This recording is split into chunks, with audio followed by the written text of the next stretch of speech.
श्री स्वामी समर्थ नित्य स्वामी दर्शन।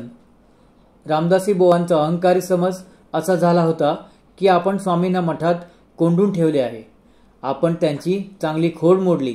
ह्या भ्रामक आनंदात ते गावभर हिंडत होते। त्यांच्या भक्त मंडळींना ते सांगत होते की स्वामींना आपण कसे कोंडून ठेवले आहे।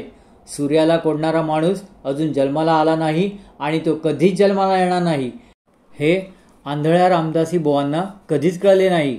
संध्याकाळ झाली, मठात काय गडबड चालली आहे या विचाराने ते आपल्या भक्तमंडळींना घेऊन निघाले।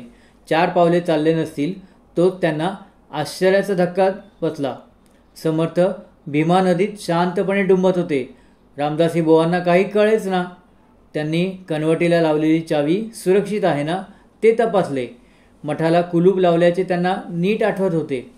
मग प्रश्न असा होता की पाण्यात डुंबणारे स्वामी समर्थ खरे की मठात शांत झोपी गेलेले स्वामी खरे।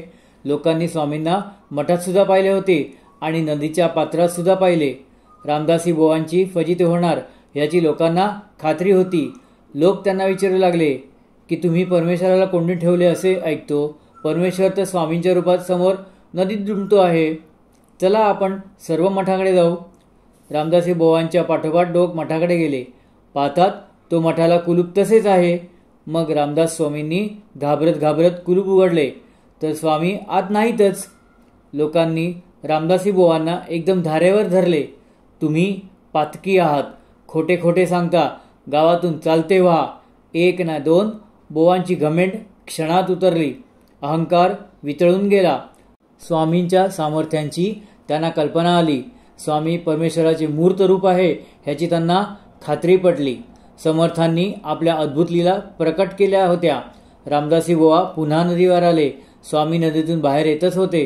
स्वामींची ती भव्य देखणी मूर्ती पाहून बुवा धावत धावत त्यांच्यापाशी गेले, साष्टांग नमस्कार घातला। त्यांना खूप पश्चाताप झाला। त्यांच्या अश्रूंनी स्वामींचे चरण धुतले, क्षमा मागितली। स्वामींनी बुवांना क्षमा केली।